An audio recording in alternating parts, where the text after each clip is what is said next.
Bonsoir à tous, bienvenue dans votre émission La Réunion Léla. On va nous prendre l'avion et faire un petit tour du côté de l'île Maurice, c'est dans Cosmo Réunionnais.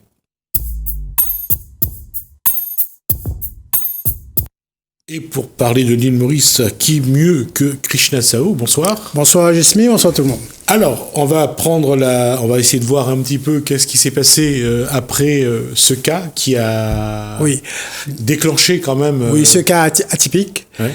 Et donc, on a fait 894 tests. Alors, on va juste rappeler que la l'île Maurice, ils ont découvert un cas, enfin, que le monsieur avait été testé et déclaré négatif, mais qu'un mois plus tard, il a été... Oui, le virus est réapparu. Et entre-temps, il a infecté son père de 71 ans et son fils. Et son fils a beaucoup bougé à l'île Maurice, à l'intérieur de l'île. Oui. Et ce qui fait, c'est pour ça qu'ils étaient très prudents. Et tout de suite, on a mis des tests. On a fait 894 tests, contact tracing. Hein. Et on a eu un cas positif, un jeune de 20 ans. Et on continue, bien sûr, à rechercher d'autres cas s'il y a. Mais la crainte d'un cluster s'éloigne.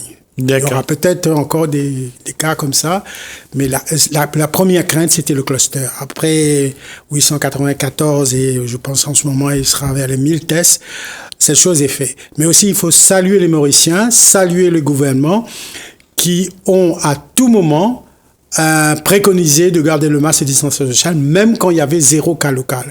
Et ça, je pense... ça a beaucoup joué. Ça a beaucoup joué. D'accord. Il y a donc au moins là aujourd'hui le monsieur qui lui avait été testé positif, comment il va? Ben lui, il va bien. C'est un jeune, hein, c'est pourtant, enfin jeune comme vous et moi. Puis il y a son fils. Un petit peu, on est un petit peu plus inquiet pour son père qui a 72 ans, mais 71 ans, mais jusqu'à maintenant. Bon, il reçoit des soins, son cas n'est pas hyper critique, peut-être qu'il n'a pas des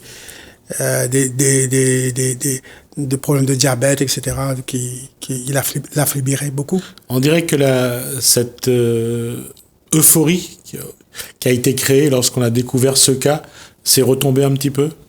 Je dirais pas euphorie, mais la crainte, la précaution, la prudence qui a été toujours... de mise à l'île Maurice. Et aujourd'hui, si l'île Maurice est un rare pays dans le monde où le virus n'a pas fait des dégâts trop importants, c'est aussi grâce à ça. Et c'est aussi grâce à ça qu'on a pu fêter Diwali dignement. Et c'est aussi, je pense que là, il faut saluer, unique dans le monde, le seul pays dans le monde qui a organisé une élection pendant une pandémie dans le monde, l'élection villageoise qui s'est déroulée hier. On a eu c'est la première fois qu'on fait le décompte dans le même jour. Et avant, on transportait ça dans des boîtes et tout. Là, on tombait dans le truc de Trump. Est-ce que quelqu'un a ajouté des ballots supplémentaires, etc. Donc, dernier résultat à 2h45 du matin, le taux de participation aux alentours de 59-60%, ce qui est excellent pour un pays qui a Covid, enfin pandémie, et le plus grand 90% dans le plus petit village et 30% dans un des plus grands villages de participation. Et donc au sujet de l'échiquier politique, on peut dire que bon, chacun a gardé un petit peu sa place. Mais la nouveauté, il y a un nouveau parti qui s'appelle Reform Party, qui c'est la première fois, il a des élus et il va même contrôler un village qui s'appelle Petite Rivière. Ça, c'est la surprise du jour et il faut suivre ce parti pour les municipales parce que voilà qu'il y a un petit nouveau qui rentrent dans le jeu. Et ça, c'est super pour Maurice, parce qu'il n'y a pas de dynastie, il n'y a rien. C'est un parti fait de nouveautés, de jeunes qui n'ont jamais fait de politique, etc. Donc ça, c'est la grande nouveauté. Mais aussi, on note des personnalités qui ont été élues. Je pense à M. Georges Ayane, qui a beaucoup travaillé pendant le déversement de fuel à Maïbo. Il est un habitant, enfin un restaurateur de Maïbo. Donc voilà, on peut pas dire que c'est encore tôt pour dire que le trio Ramgoulam, Béranger, Xavier Duval sont de retour. C'est un peu trop tôt. L'échiquier est bouleversé et il faut attendre les municipaux pour voir un petit peu où ça en est. Mais saluons ce nouveau parti, Réforme Parti. Ça veut dire que si on tient compte des résultats, ce nouveau parti peut venir jouer les trublions dans ce trio de Ramgoulam, Béranger, Duval? Oui, certainement. Peut-être pas aussi vite, mais il est là. Il a pris ancrage et maintenant, il va labourer et dans les prochaines élections, il faut compter sur lui. Alors, ce qui veut dire tout ce qu'il aussi... faut, c'est qu'il faut qu'il résiste à la tentation d'aller trop vite, d'être patient, de ne pas faire une alliance bric-à-brac juste pour un poste de ministre. Oui, voilà. Parce que c'est ça aussi, c'est le jeu. Dire que là, si il y a un parti qui arrive, qui fait des résultats, c'est d'une part un espoir pour ceux qui veulent changer un petit peu de tête, et puis en même temps, c'est quelque chose qui est paradoxal de dire ça, mais ne fait pas la politique qui veut. Oui, non, mais... Entre les vieux qui sont là depuis, entre guillemets, ceux qui sont expérimentés, qui connaissent la politique, qui connaissent tous les techniques de la politique, et un jeune qui arrive... Tactique. Voilà, un jeune qui arrive, qui est souvent issu de milieux modestes, de milieux populaires, tant qu'il fallait parler à la foule, il arrivait à trouver les mots. Après, il faut rentrer dans la pratique de la politique. Et on a vu, que ce soit à La Réunion ou à l'île Maurice, ça ne dure parfois, ces gens-là qui portent l'espoir sont vite happés par le système. Par un poste. Par un système. Pas un poste. Par un système, je sais pas, mais pas un poste. C'est ça ça c'est partout dans une entreprise. Si vous avez un bon manager et vous le faites voler par un autre, qu'il propose general manager, etc. Donc ça, c'est... voilà, il faut résister, il faut être patient. Et il faut être patient, mais il faut aussi durer. Il faut résister au chant des sirènes. Lorsque vous faites un bon résultat politique, vous avez tout de suite des propositions, vous avez tout de suite des portes qui s'ouvrent. Des portes qui s'ouvrent. Oui. Jusqu'à maintenant, le trio dont je parlais, le trio infernal, je dirais, l'avait pas inclus dans le groupe d'opposition. Et là, peut-être que ça va changer les donnes. Et d'abord, est-ce qu'ils vont accepter d'être inclus? Est-ce qu'ils acceptent d'être inclus? Est-ce qu'ils vont vite être avalés par les trois?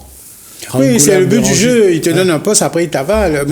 Moi, j'ai l'exemple des petits partis à Maurice qui se lancent, qui font un petit peu de résultats. On leur propose un poste et ministre. Mais après, ils sont isolés dans le ministère. Les conseils de ministres, ils sont pas invités. Quand les décisions sont prises, ils savent pas. Ils découvrent la proposition, le budget dans le Parlement. Ils savent pas où ça va aller. Et on les écoute pas. Ils sont pas invités dans le petit comité qui dirige le gouvernement. Donc, ils sont enfermés dans un bureau de ministère, dans un coin perdu dans Port-Louis ou dans l'île. Donc ça, c'est souvent le cas comme ça. Ils ont le poste, mais ils sont aussi isolés après. Alors, quelle doit être leur posture, leur comportement? On est en 2020, fin 2020. Les élections, c'est en 2022, c'est ça? Oui, je pense que leur posture, c'est que... En 2024, vous avez dit, pardon. Oui, 2024. La posture, c'est que à un moment donné, les gens vont être raisonnables parce qu'ils vont faire le choix d'une nouveauté, parce que à l'intérieur du trio infernal, les leaders sont fatigués, ils sont vieux, Et bon, voilà. Donc, à un moment donné, les gens vont dire non, mais on peut pas voter 3 vieillards au poste. Donc, et donc, avant, s'il n'y avait pas une alternative, donc ils auraient voté le vieillard parce que bon, il n'y a pas de choix. Mais là, si on propose un choix, je pense que ils devront le faire. Les élections villageoises l'ont démontré. Les Mauriciens savent choisir la nouveauté. Je vous dis, il y a des personnages qui ont été élus, plus le parti. Donc, voilà. On n'a pas vu de gros mouvements de bastions de tel parti converger vers d'autres partis. Après, vous savez, dans toute association, il y a des additions, mais il y a des soustractions. Il y a des gens qui sont PMSD qui vont pas voter s'ils font une alliance parce qu'ils sont ils sont contre, ils ont toujours été contre MMM, c'est les ennemis de longue date. Donc voilà, donc tout ça c'est beaucoup de fiction. Si on regarde les résultats de ces élections villageoises, quelle analyse on peut faire en fonction des résultats? En fonction des résultats de l'analyse, les gens vont d'une voter. Ils veulent du changement? Ils veulent du changement, ils vont donner un coup de pied à ces trios infernales et ce gouvernement en place, il a eu une claque quand même parce que il n'a pas pu faire mieux que sauver les meubles. Donc c'est la grande indication, c'est pour ça que je commençais par ça. Sinon j'aurais parlé de je ne sais quoi. Ce qui veut dire que quand on regarde, il y a l'usure du pouvoir pour ceux qui sont en place qui s'alternent depuis maintenant, depuis 1968. Oui, et comme a dit une dame qu'on a interviewée dans le district de Flac, elle a dit oui, quand on a besoin d'un petit aide, tout le monde qui a été élu nous a aidés, mais on a un problème d'eau depuis tout le temps. C'est-à-dire la journée, l'eau ne coule pas. L'eau commence à couler à 9h du soir. On doit rester de 9h du soir à 11h du soir pour remplir les seaux, etc. Pas tout le monde a l'opportunité d'avoir un ballon sur le toit. Et donc, ça, c'est quelque chose qui commence à peser avec le temps, quoi. Parce qu'on vient raconter où vous aurez de l'eau 24/7, mais après... une fois élu, le ministre commence à parler de privatisation, d'affairage. Écoutez, à un moment donné, il faut être logique avec soi-même. Mais là, et je reviens à ma question, Krishna Saou, oui, bien sûr. Quand on analyse les résultats, il y a une volonté de changement, de renouvellement de la classe politique. Oui, renouvellement du personnel politique. Voilà, c'est ça qu'il faut dire. Pour être plus précis. Est-ce que derrière, il y a des jeunes aujourd'hui qui montrent des compétences à entrer en politique, à avoir une posture politique, à avoir un discours politique? Est-ce qu'à Maurice, on prépare la nouvelle génération de femmes et d'hommes politiques? Ils sont là, je pense. Je vous donne l'exemple de M. Georges Ayane, qui depuis très longtemps a fait un combat extraordinaire pour protéger les pages publiques, entre autres. Et c'est quelqu'un qui a toujours indépendant, qui a un petit parti. Et il y en a plein comme lui. Et il y a des jeunes.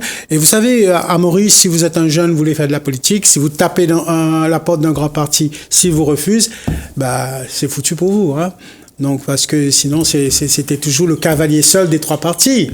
Oui, voilà. Mais là, avec ce petit parti entre guillemets, qui arrive, qui fait des résultats aux élections villageoises, ça montre que parfois, ça peut marcher. Oui, non, mais ça va marcher, je pense, là. Je pense que c'est le tournant, parce qu'on ne pourra pas garder les 3 vieillards en place. Il faut être réaliste. On ne dit pas ça méchamment, on ne dit pas ça...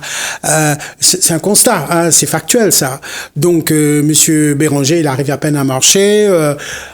Monsieur Ramgoulam, il prend des dopants et tout ça, hein, il est toujours excité, mais après, on voit qu'il se calme. Et Monsieur Xavier aussi, il n'est pas tout frais. Et puis, bon, il a ses casseroles aussi. Ça fait un bon moment, il est au pouvoir et il a rien fait. Je vous donne un exemple très simple. Au niveau du tourisme, il a bradé la destination de touristes et comme ça a dévalué le premium que ça avait, que son père avait mis. Son père avait dit, on est un petit peuple. petite île, il faut développer un tourisme un peu haut de gamme pour pouvoir exister. Et donc, lui, il a fait des braderies. Et puis, vous savez, quand il était ministre de tourisme, il faisait que compter les arrivées à l'aéroport. Voilà, j'ai fait 2 millions d'entrées. Et il disait que résultat sur résultat. Mais si on creuse un peu, sur certaines prestations, on est perdante, hein. C'est-à-dire qu'une fois que le touriste a payé son billet d'avion, a payé son formule toute pension, il dépense pas grand-chose des fois. Et on l'encourage pas non plus à dépenser grand-chose. Donc ça, c'est catastrophique du point de vue de rentrée d'argent, hein. Bon, bientôt on deviendra comme République dominicaine avec le all inclusive, tout compris, boisson, manger.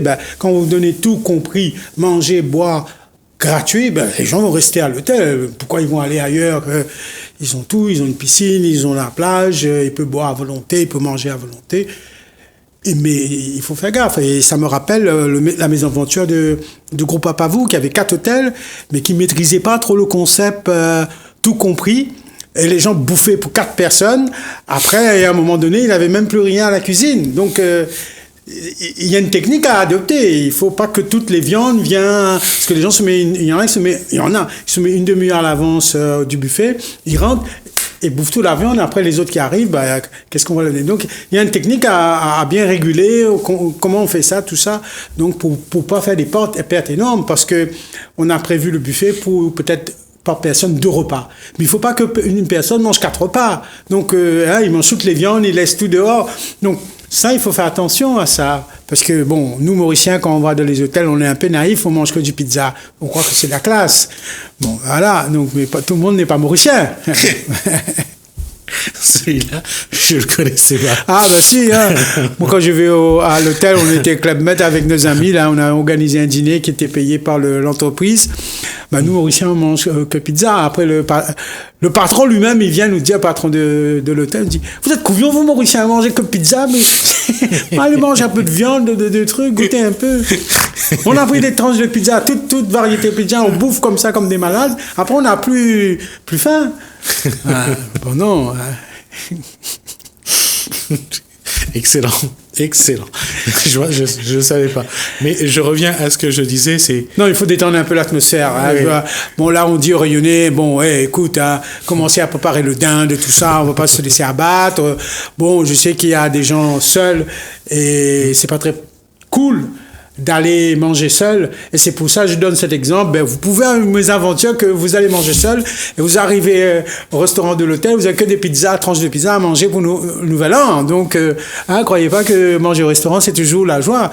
Donc, restez chez vous, partagez un bon repas avec les voisins, et voilà, quoi. Hein. Je reviens à ma question, Christian Sao, c'est est-ce qu'aujourd'hui, le peuple mauricien a envie, justement, parce que je pense que depuis 1968, l'année d'indépendance de l'île Maurice, à 2020, il y a eu le temps d'une évolution. Est-ce qu'aujourd'hui, c'est le moment de dire qu'il faut passer à une autre étape, il faut passer à autre chose? L'île Maurice a besoin d'un souffle différent. Oui, je pense que on est au bout du logique. On est au bout du logique. Le train, il rentre en gare. Il va falloir des passagers sortent et des nouveaux rentrent. Parce que, comme je vous dis, les 3, ils sont des vieillards. Donc là, ils ont beau eu des gosses, ils ont beau eu d'enfants, mais c'est pas dit que leurs enfants, ils seront choisis automatiquement parce qu'ils n'ont pas d'expérience aussi. C'est pas un sondage, mais quel serait, à votre avis, le sentiment de la population de dire demain, il y aura de nouvelles têtes, demain, il y a de nouveaux personnages, il y a de nouveaux projets. C'est ce que veut la population mauricienne? Oui, on est au bout d'une logique, là. Donc, même si on ne se le dit pas, il faudra se rendre à la réalité. Hein. Donc, pour 2024, il va falloir mettre une équipe de relève, des vrais relèves, pas des partis qui mettent quelques jeunes et qui sont bousculés dans le Parlement, on leur donne une feuille, ils connaissent rien, il lit une feuille, après... Non, ça, on n'en veut pas. Je crois qu'on a fait l'expérience, là, des élections, où les partis ont mis quelques jeunes, mais on leur donne pas l'opportunité vraiment d'être aux manettes. Donc il y a parmi les dynasties, il y en a quelques-uns qui sont pas mal. Et donc je pense que oui, il va falloir que même les partis là qui sont en place, les trios infernales, tirent les conséquences eux-mêmes, hein, soient un peu réalistes. Il faut changer le cap, faut changer et ça se fait avec du nouveau personnel. Le Covid a bouleversé aussi les comportements, c'est-à-dire qu'aujourd'hui, les gens réfléchissent différemment ou un regard différent, et cette envie, ce besoin d'avoir un renouvellement est peut-être plus fort. Oui, bien sûr, le Covid, je pense, ne laisse personne insensible dans le monde. Hein. C'est la première fois dans notre génération qu'on connaît une telle épreuve. Et on n'était pas prêt non plus pour ça. Donc, il y a eu des cafouillages un peu partout. Donc, et en ce moment, on voit que les choses sont en train de se mettre en ordre et le taux du virus est en décroissance, comme vous me l'avez rappelé tout à l'heure, donc qui est une bonne chose.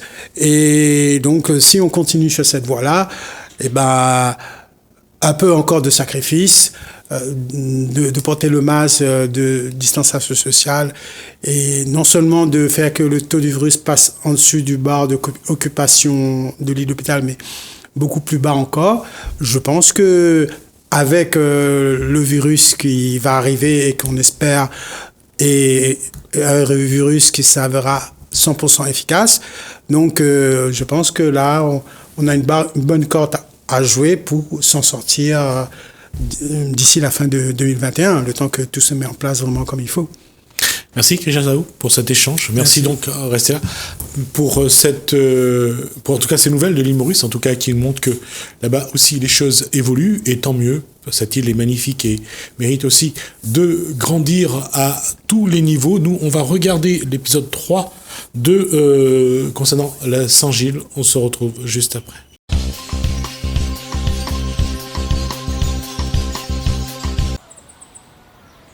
Ce ne sont pas les collines de Beverly Hills que nous apercevons. Nous arrivons à Saint-Gilles, quartier emblématique de Saint-Paul. En raison des pas géométriques aussi appelés pas du roi, le littoral de Saint-Gilles était peu peuplé. Il s'agit d'une bande de terre de 81 mètres 20 de large, comptée à partir du bord de la mer.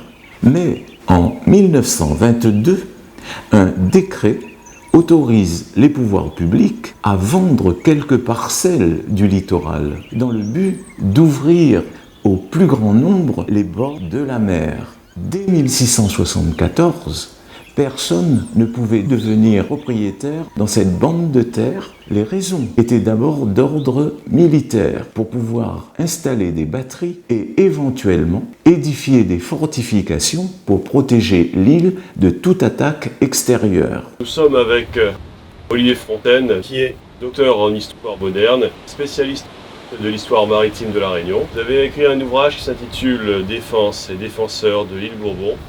J'ai particulièrement aimé, M. Fontaine, votre dernier livre, Histoire de la Réunion et des Réunionnais. Est-il vrai qu'il y a eu des batteries de canons dans la rade de Saint-Gilles ? Oui. Il y avait 2 batteries qui ont été construites en 1757, donc au début de la guerre de 7 ans. La guerre de 7 ans donc, commence en 1756 et se poursuit jusqu'en 1763. Donc effectivement, les fortifications naturelles de la Réunion sont un atout. Et des gouverneurs vont le dire. Ils vont dire la Réunion est mieux placée pour être le point central fortifié de la France dans la zone sud de l'océan Indien que par exemple l'île de France, bien sûr, dont la défense coûte beaucoup plus cher et elle est beaucoup plus aléatoire. La Réunion a déjà effectivement, c'est un peu exagéré, mais déjà de manière naturelle, une forteresse. L'activité maritime, elle se passait ici.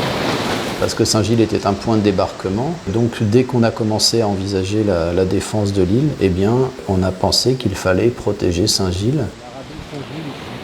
Et en fait, les embarcations donc venaient, les chaloupes, etc. venaient ici. Les entrepôts étaient de l'autre côté. C'est là qu'avait lieu l'activité maritime. Et les navires jetaient l'ancre au large. Jetaient l'ancre à peu près dans le prolongement là-bas, d'accord, on va dire dans le prolongement du phare vert de la jetée du port, là-bas. Ouais. Juste après celui qui est rouge. Ouais. Voilà. Et il fallait... Et je vous le dis, il suffit effectivement de poser 2 batteries qui vont croiser leur feu à l'entrée de la passe de la rivière Saint-Gilles.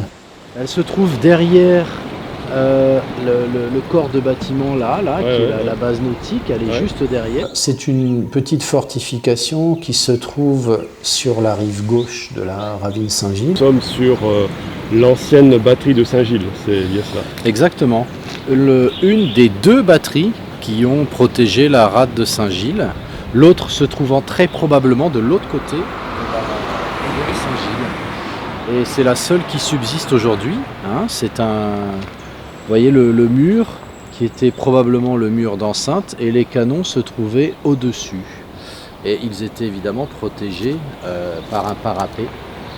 Et à l'époque de l'attaque anglaise, cette batterie est équipée de 2 canons.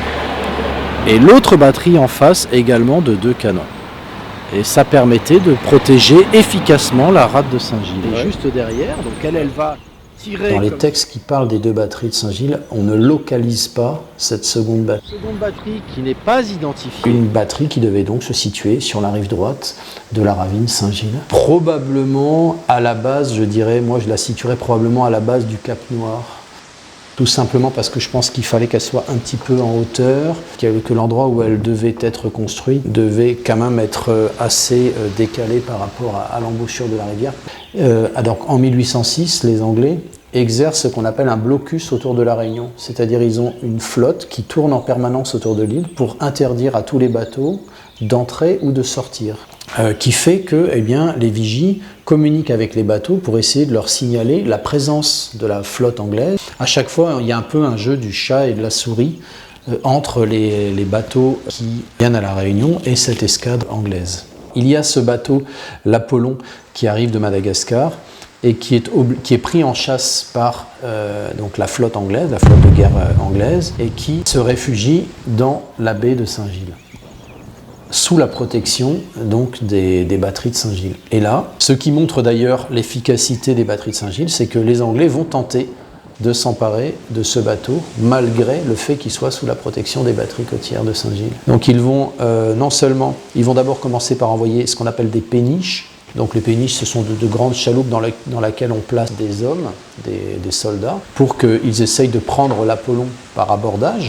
D'accord ? Les péniches vont être repoussées et le lendemain, le vaisseau principal de la flotte anglaise, la frégate qui doit être la Psyché, me semble-t-il, mais j'en suis pas certain, va donc tenter à son tour. Alors une frégate à l'époque, il faut vous dire que c'est le plus gros bateau de guerre qui existe à l'époque. C'est vraiment donc considéré comme un bateau très très puissant, et contre lequel on hésite, même les bateaux hésitent à s'engager au combat. Ce sont les navires de guerre les plus puissants de l'époque. Et bien donc la frégate de l'escadre anglaise va tenter de briser le tir des batteries côtières de Saint-Gilles pour aller s'emparer de l'Apollon.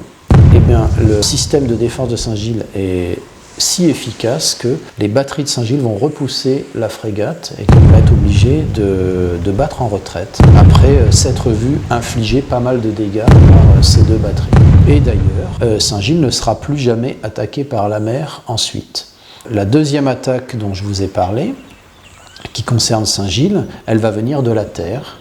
Elle va consister en un mode opératoire que les Anglais vont répéter plusieurs fois à La Réunion, une fois pour la conquête de Saint-Paul et une fois pour la conquête de Saint-Denis, à savoir que les Anglais vont débarquer loin des fortifications côtières et ils vont attaquer ces fortifications côtières non pas par la mer, parce que là ils prennent un risque, mais par la terre, donc par derrière. C'est comme ça que les Anglais ont attaqué Saint-Paul, après avoir débarqué à la Pointe des Galets. C'est comme ça qu'ils vont attaquer Saint-Denis, après avoir débarqué à la Grande Chaloupe et à Sainte-Marie. Eh bien, pour attaquer Saint-Gilles, alors à l'époque, cette attaque va avoir lieu en septembre 1810, quelques jours après la prise de Saint-Paul. Donc les Anglais sont les maîtres de la ville de Saint-Paul qu'ils tiennent. Ils vont mener une offensive conjointement depuis la terre. Donc les troupes anglaises vont passer par le cap Laoussé et arriver derrière les défenses de Saint-Gilles, en même temps que la flotte anglaise va attirer l'attention des défenseurs des bordées, c'est qu'ils vont enclouer les canons, c'est-à-dire les rendre inutilisables par l'ennemi, et ils vont abandonner les fortifications et battre en retraite après avoir donc saboté leurs installations militaires pour pas qu'elles ne puissent être récupérées par l'ennemi. La Réunion, rebaptisée alors île Bonaparte, a été occupée par les Anglais de 1810 à 1815. Tandis qu'à cette même époque, les îles françaises des Seychelles, comme l'île de France, aujourd'hui Maurice, nous ont été dérobées par la couronne britannique. Aujourd'hui, il ne reste qu'une de ces batteries. Très probablement parce que sa situation lui permettait à elle seule de continuer à interdire le mouillage et l'accès à la plage à d'éventuels ennemis. Selon l'historien Olivier Fontaine, la Réunion était jadis une forteresse naturelle de par sa barrière corallienne et sa géologie accidentée. C'est René Robert, à qui l'on doit le classement de la Réunion au patrimoine mondial de l'humanité à l'UNESCO, qui va nous en parler en tant que géographe. Le récif corallien à La Réunion n'est quand même pas un événement important dans la construction de l'île. C'est une addition non négligeable, mais ce n'est pas un événement important. Ce n'est pas le récif corallien qui fait les 250 000 hectares de La Réunion. D'accord ? Mais ce n'est pas simplement ça, La Réunion. La Réunion, c'est aussi des effondrements géants. Mais des effondrements qu'on ne peut que très difficilement comprendre à l'heure actuelle. Il y a 400 000 ans. Bon, vous allez me dire 400 000 ans, c'est vieux, on s'en fout, etc. Non, mais moi, je m'en fous pas. Vous verrez pourquoi. Eh bien, le sommet du Piton des Neiges, du côté du Gros Morne, qui est à l'heure actuelle à plus de 3000 mètres, mais qui à l'époque était bien au-dessus de 3000 mètres. Le sommet du Gros Morne va s'effondrer. Et le Gros Morne, c'est au centre de l'île. Cet effondrement va se diriger vers Mafat, mais à une époque où Mafat n'existait pas. Parce que Mafat est très récent. Donc, tous ces cailloux-là qui vont s'effondrer, cette terre, etc., tout ça, ça va dévaler la pente. D'accord ? Et ça va arriver en mer, entre Saint-Gilles, vous parliez de Macouya tout à l'heure, vous voyez ce que je veux dire, donc Saint-Gilles-Village, et vous savez, la grotte des premiers Français, le cap La Marianne, à l'entrée de Saint-Paul. Vous voyez tous ces tufs qui sont là, qui font le cap au Mar, qui font la falaise après le Boucan-Canotte. Tous ces tufs, ce sont les conglomérats qui ont été formés, qui ont été cimentés avec les débris de la démolition du Gros Morne il y a un peu plus de 400 000 ans. D'accord. Ah oui, d'accord. Vous imaginez le déplacement de la masse de roches depuis le Gros Morne jusqu'à Saint-Gilles-Saint-Paul. Vous imaginez ça aujourd'hui? Alors la question n'est pas de faire peur, on n'est pas là pour faire peur, on est là pour montrer que comme le lagon, on le disait tout à l'heure, évolue toujours dans un sens, dans un autre, le volcan de la Réunion évolue aussi dans un sens comme dans un autre. Mais quel est l'impact des activités agricoles sur le lagon? On va développer, surtout à partir du début du 19e siècle, à La Réunion, on développe la culture de la canne à sucre. Pour l'industrie de la canne à sucre, on a besoin de nettoyer le jus de canne qui est sale, et pour cela, on doit utiliser de la magnésie qu'on importe, mais à une époque où cette magnésie n'existait pas. C'est-à-dire quand on a débuté la canne à sucre à La Réunion, on va utiliser le calcaire du récif corallien pour, justement, travailler cette purification du jus de canne qu'on vient d'écraser, et pour donner ensuite le sucre, puisque c'est la destination finale. Au cours des années 30, 40, 50, bon, j'étais petit, je m'en souviens bien, on voyait des gens qui n'étaient pas des pêcheurs, mais qui étaient des ouvriers, qui allaient avec des barres à mine, c'est-à-dire avec des barres de fer, sur le récif corallien, casser du corail, les mettre sur des radeaux. Ces radeaux ramenaient les éléments du récif sur la plage, on en faisait de gros tas, puis on arrivait avec une charrette à bœufs, on mettait cela, et ensuite on allait à la chauffoinerie, c'est-à-dire on allait au four à chaud. Bon, le four à chaud fabriquait de la chaux vive, ben vous avez une idée de ce qu'on a pu faire, de ce qu'on a pu enlever comme tonnes de calcaire dans le récif corallien de Saint-Gilles. Fatalement, ben vous allez toucher à la dimension écologique, c'est-à-dire que la faune et la flore vont périr. Oui, mais de nos jours, les gens préfèrent s'adonner à des activités plus saines comme le kayak, le pédale ou le kitesurf. Bon, bah c'est la condition humaine. Hein. On va pas On ne va pas faire un jugement dernier en disant on a tort, on a raison. Je crois que c'est la réalité. Partout où on s'installe, on a fait des travaux qui finalement se retournent contre nous parce qu'on touche à la nature qu'on ne connaît pas suffisamment pour savoir éviter telle ou telle chose. En fait, on a planté toute cette forêt de fil à eau, justement, c'est pour alimenter les fours à chaud, pour la cuisine de feu de bois, et aussi pour les rails du chemin de fer, il me semble. Exactement. Aussi. Donc, deuxièmement, sur le récif corallien, vous pouvez trouver de gros oursins, et les épines de ces oursins nous servaient pour écrire sur les ardoises, parce que c'était ce qui remplaçait la craie à une époque où on n'avait pas de craie.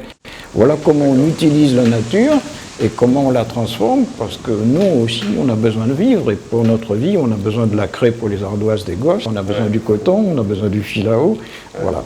C'est une histoire ancienne, et c'est une histoire qui ne se tarira jamais. On aura toujours une relation homme-nature de ce calibre-là. Donc, en fait, la vie marine dans un récif corallien est une vie très, très, très importante, c'est-à-dire que le coefficient de construction vitale dans un récif corallien est très, très nettement supérieur à ce qui se passe en mer. C'est-à-dire que là, c'est un concentré de vie, mais qui se démultiplie à l'infini. Ici, on part régulièrement sur le récif corallien, on prend des exemples de coraux, etc.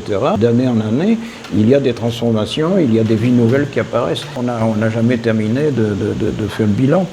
Alors, en gros, les coraux, ce qu'on connaît le mieux sont les madrépores.